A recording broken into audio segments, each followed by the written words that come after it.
In 1597, King James I published a philosophical dissertation focusing on the existence of witches, demons, necromancy, and black magic. Provocatively named Demonology, the book helped feed the already blossoming fear and hysteria of witches and pervasive evil in Scotland, Ireland, Wales, and England.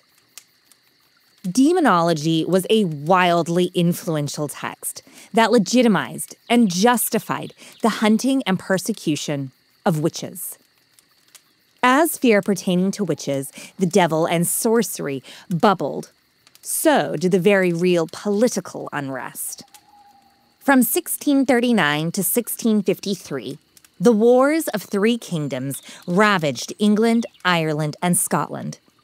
And from 1642 to 1651, the English Civil War ushered in a massive shift of power, resulting in the execution of King Charles I, the creation of the Commonwealth, and later, the restoration of the monarchy.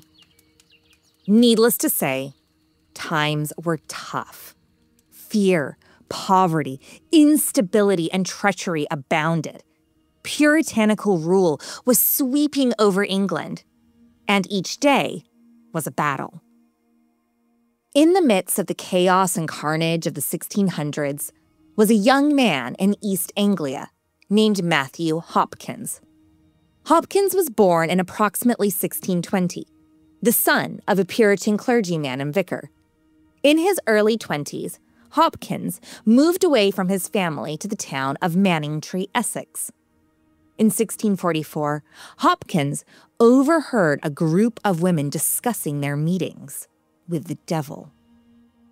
Or at least, that's what he wrote in his book, The Discovery of Witches.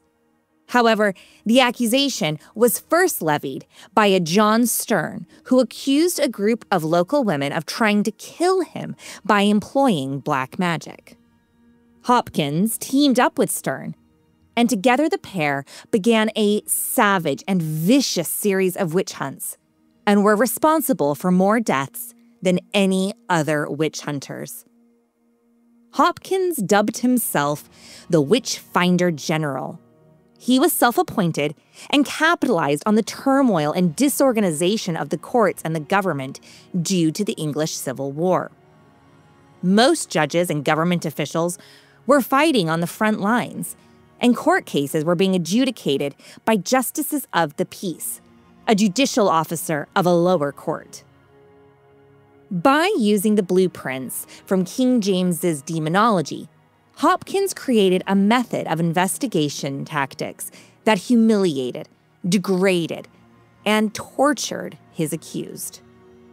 Although outright torture was technically illegal in England, Hopkins employed tactics such as walking his victims to exhaustion, depriving them of sleep, food, water, and access to the restroom. Hopkins would have his female assistants strip down the suspected witch and search their bodies for devil's marks.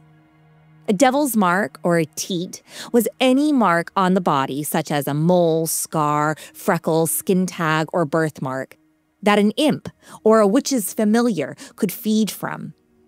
Witch prickers would prick the mark with a knife or needle, and if it did not bleed, then the accused was obviously a witch.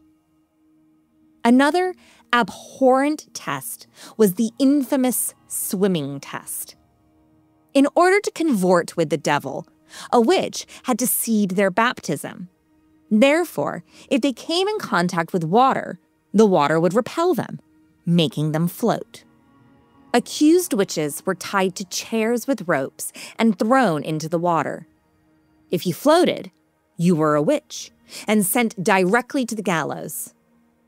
If you drowned, you were innocent, but also dead. It was a lose-lose situation. As it was obviously an illegal practice, Hopkins made his victims willingly elect to take the test to prove their innocence. If you didn't die from the swimming test, starvation, or exhaustion, it was off to the courts you went. Hopkins would give evidence to your guilt. And it is suspected that Hopkins made anywhere from 100 to 250 accusations that led to at least 100 executions. But the records are terribly unclear. However, for those who did escape with their lives, they did not get away unscathed. Their reputations would forever be marred and sullied by Hopkins' accusations.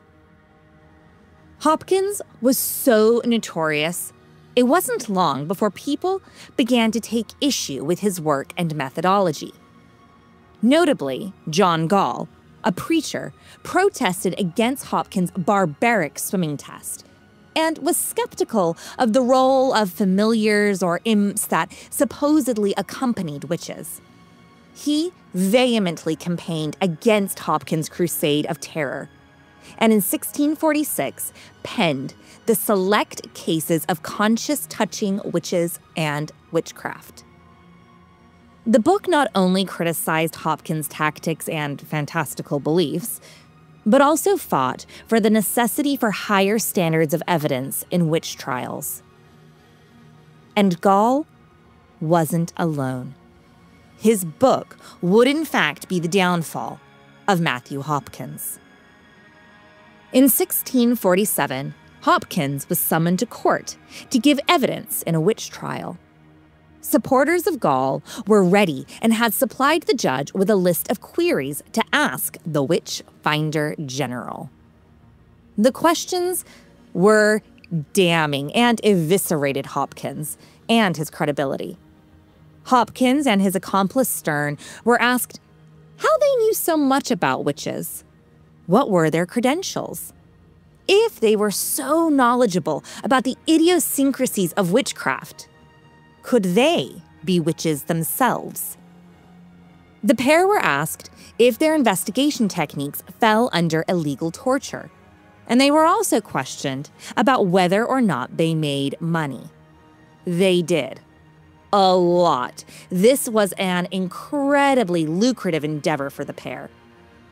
And in a statement, not a question, query number 14 stated, "All that the witch finder doth is to fleece the country of their money." The writing was on the wall for Hopkins and Stern. They were being outed as con men. In response to the accusations and criticism, Hopkins wrote The Discovery of Witches. However, that same year, 1647, Hopkins retreated back to Manningtree, feeble, ill, and presumably suffering from tuberculosis or some other upper respiratory ailment. By August 12th, Matthew Hopkins had succumbed to his illness and died at around the age of 27 years old. There is a legend that states that upon his arrival back in Manningtree, angry lords subjugated Hopkins to his own swimming test. But realistically, we probably aren't that lucky. Our only real hope for justice is that Matthew Hopkins, who accused untold amounts of people of being in conference with the devil, got to meet the Prince of Darkness face to face.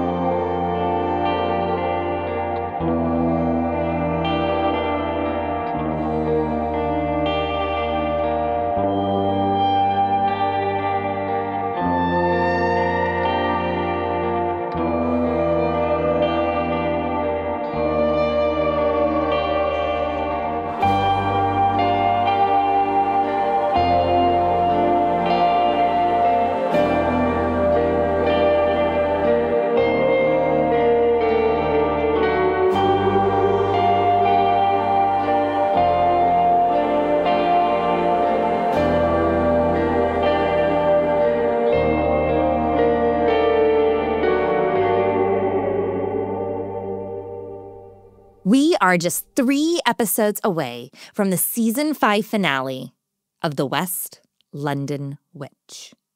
Although the podcast will go dark over the summer months, our Patreon will be alive with our second annual summer reading program. This year, we will be diving into a horror classic that we've actually covered on this season of The West London Witch. If you're dying to know what this mysterious text may be, head on over to Patreon, where all is revealed. And while you're over there, why not check out last year's summer reading program? Or listen to one of our Coven Conversations, our exclusive bonus interviews, and read all about the behind-the-scenes gossip and info in our episode discussion threads. It's a wicked good time, affordable, and truly goes a long way to support this show. Join us on patreon.com/The West London Witch.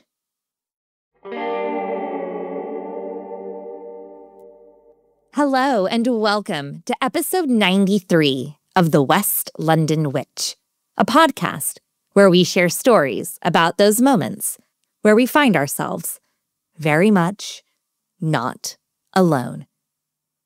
In over 90 episodes of the West London Witch podcast, we don't actually have an entire episode dedicated to witches. Witchcraft, magic, and sorcery have made appearances, as well as cameos of witches. But we have never done a full episode detailing the story of a witch. That is, until today. As longtime listeners of the show are well aware, I absolutely love history, especially when it's horrible. Whenever we travel anywhere, I spend days beforehand researching the location, the history, and of course, the legends. My favorite way to explore big cities is by going on a walking tour. In London, I've done loads. Architectural walks, the Jack the Ripper tour, and countless ghost walks. I even once dragged my brother along to a bat walk, where we walked around London searching the night sky for bats. Spoiler alert, we only saw one bat on a 2-hour walk. There are not many bats flying around London town. But I had never done a witch walk. That is, until a few weeks ago, when on a sunny Thursday afternoon, I got the West London Witch gang together and we headed to Borough Market for some lunch before walking it off while being regaled with stories of witches as we explored historic London.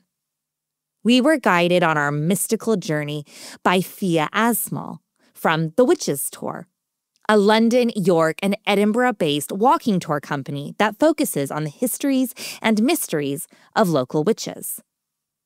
It was a simply spellbinding afternoon, and Feeya was kind enough to come and join us and give us a deeper dive into one of the witches discussed on the tour. This is a dark and twisted tale, steeped in ambition and laced in tragedy. I'm Rebecca Strazina, and this is The West London Witch. Episode 93, The Witch of Eye.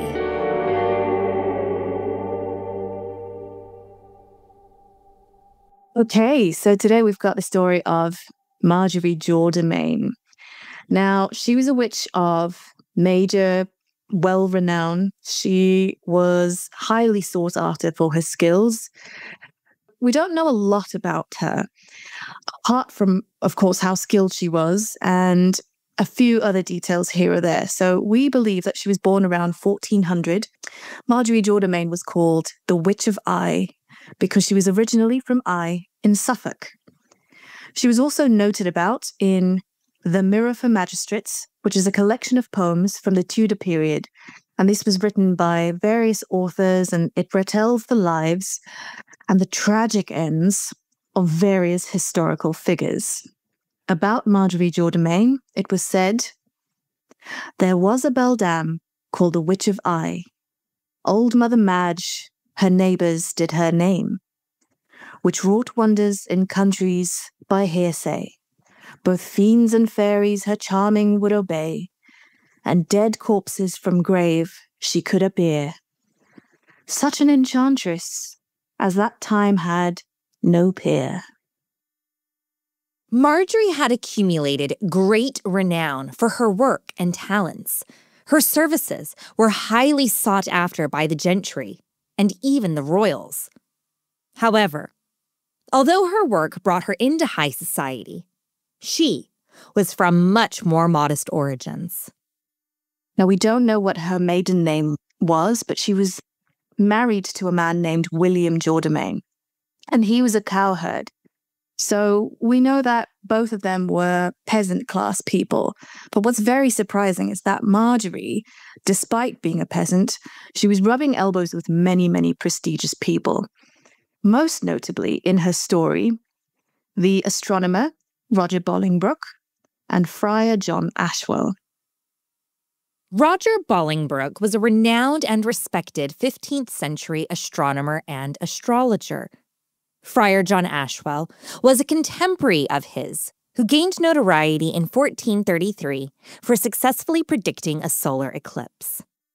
Marjorie Jourdemain, she met Roger Bolingbroke and Friar John Ashwell when she was incarcerated at Windsor Castle for about 18 months between 1430 and 1432.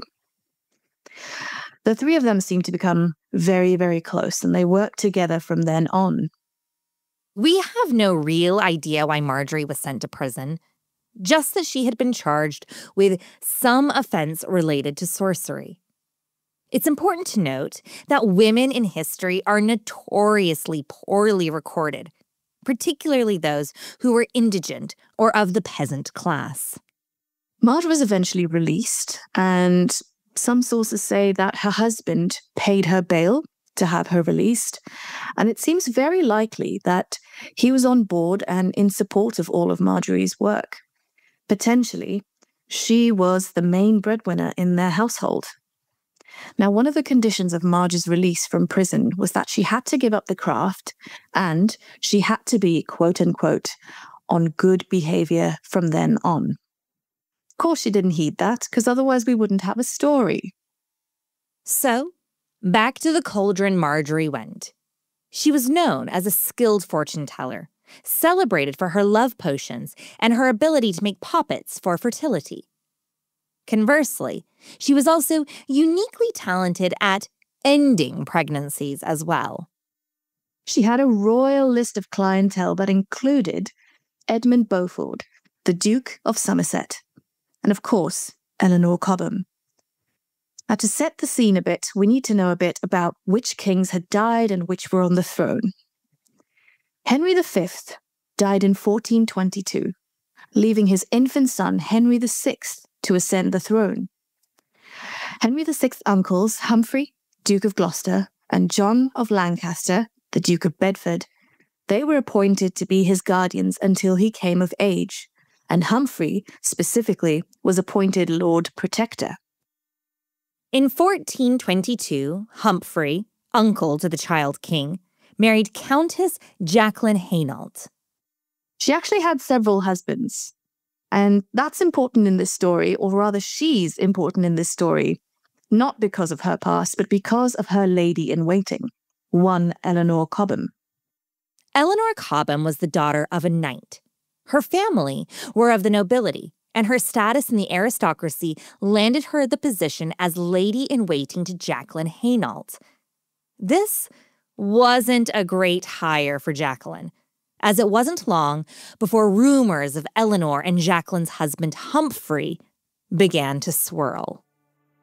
Eleanor became Humphrey's mistress in 1425, and there's wide speculation that Humphrey's two known children, Arthur and Antigone, that they were the product of his and Eleanor's affair.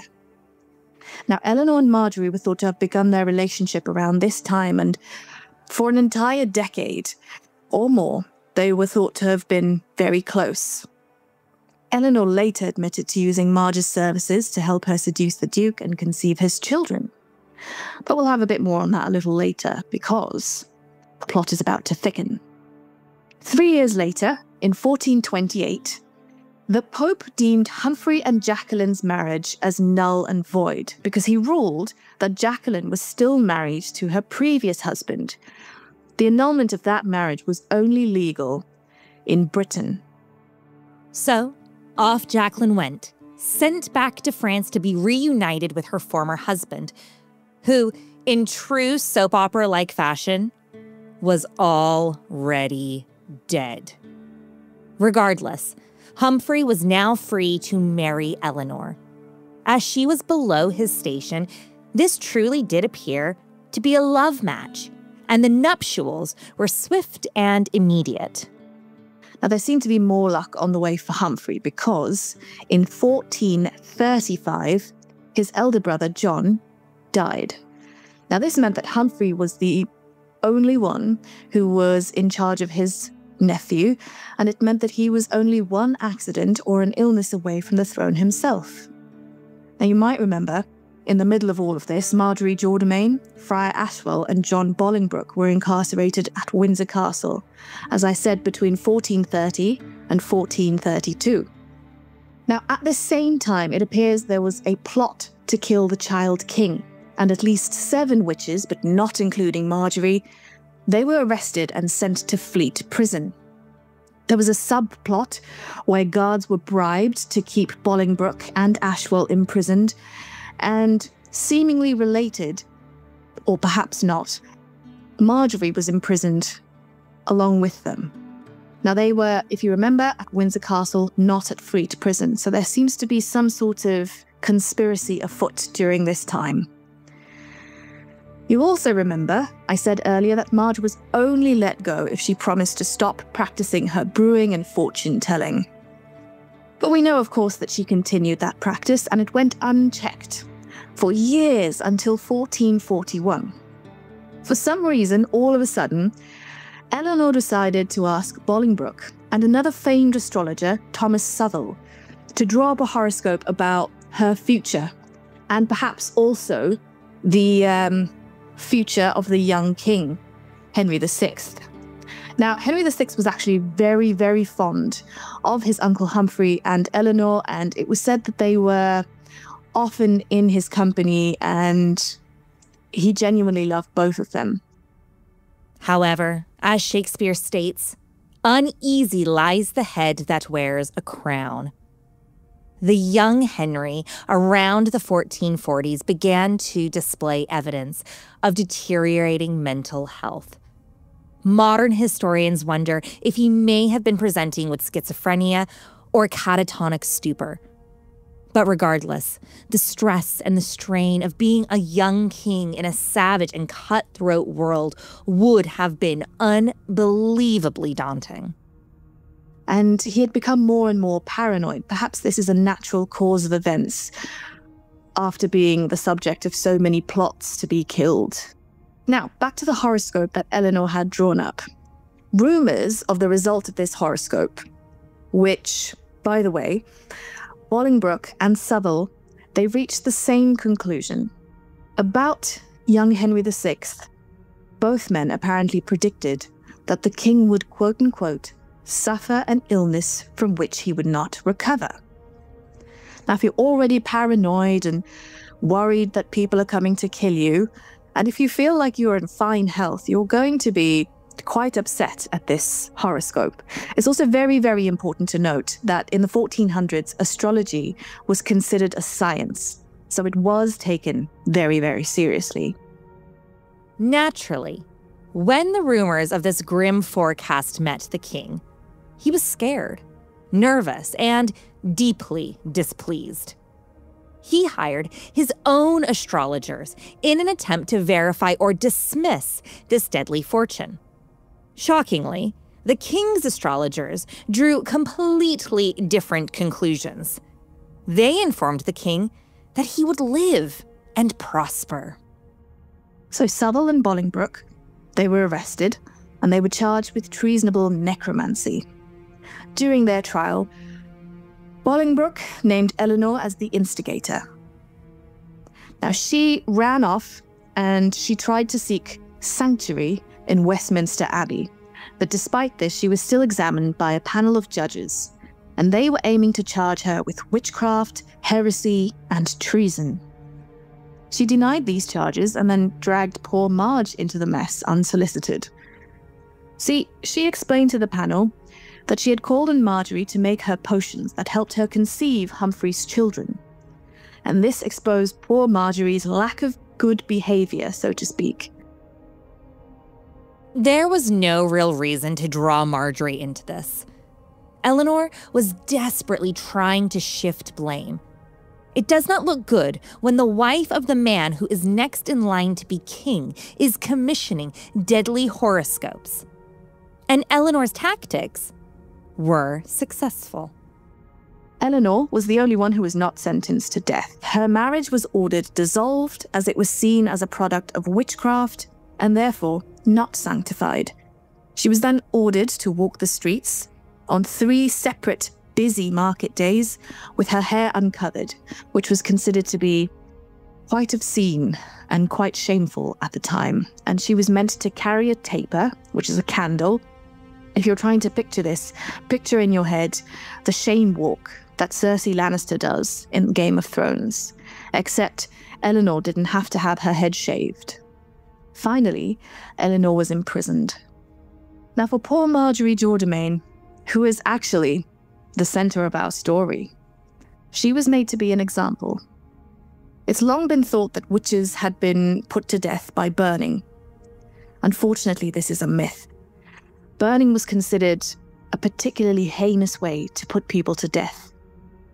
Typically, if you were burned at the stake, you would have been hanged first, and then your corpse would have been burned. Remember, in order to rise on Judgment Day, you need a physical corporal body. Without one, your punishment extends into eternity.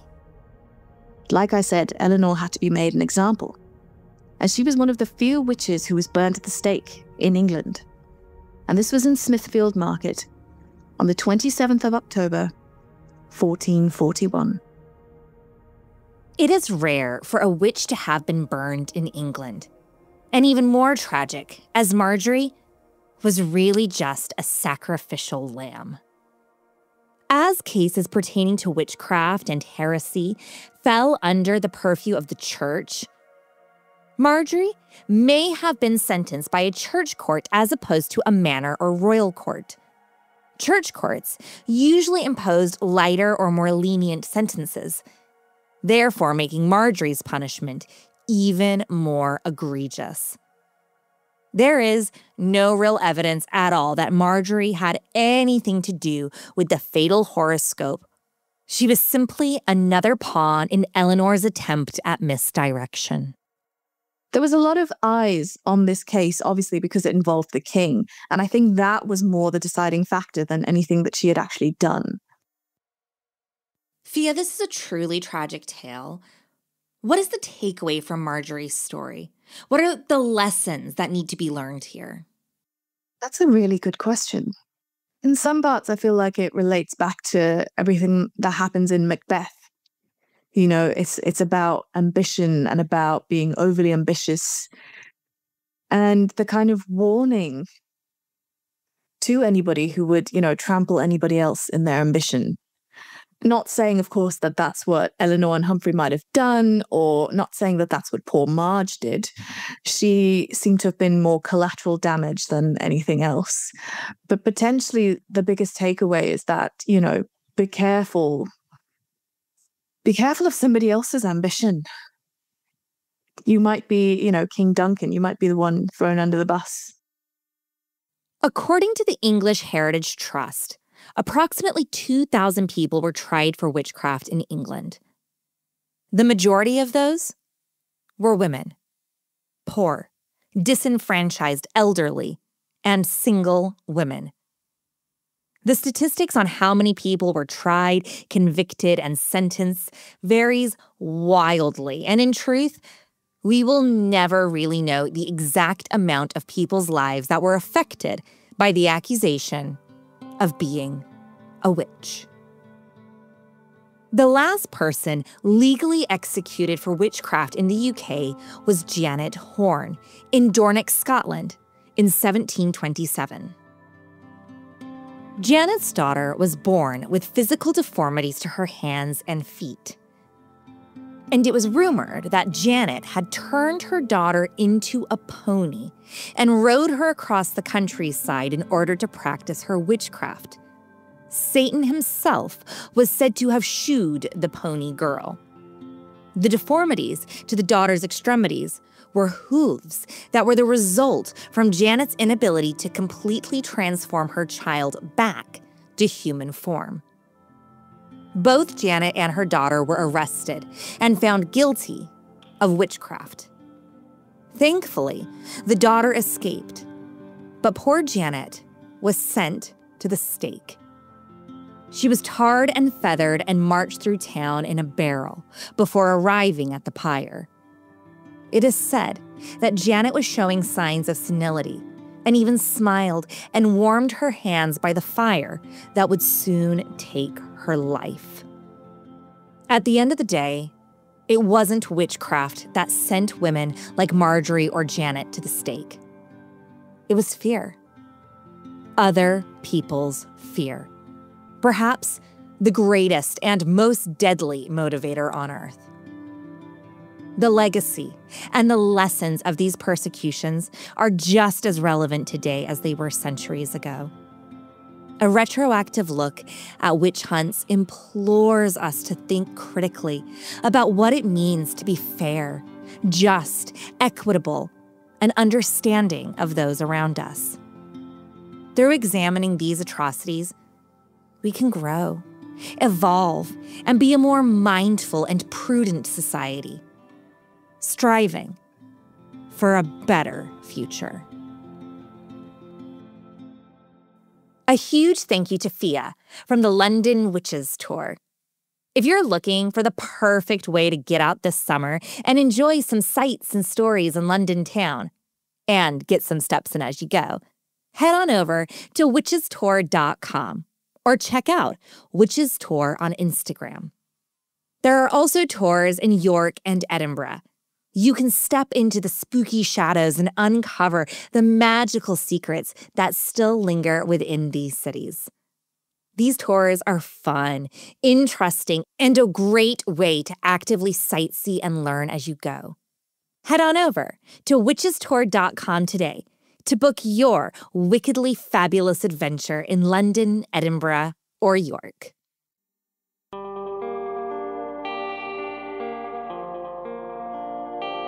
Do you have a spooky story you'd like to share? I'd love to hear it. Drop me an email at thewestlondonwitch@gmail.com or find us on Instagram and Facebook at The West London Witch. If you enjoyed today's episode, don't forget to subscribe, rate, and review. And come and follow us for additional content on Instagram and Facebook. Until next time, merry meet, merry part, and merry meet again.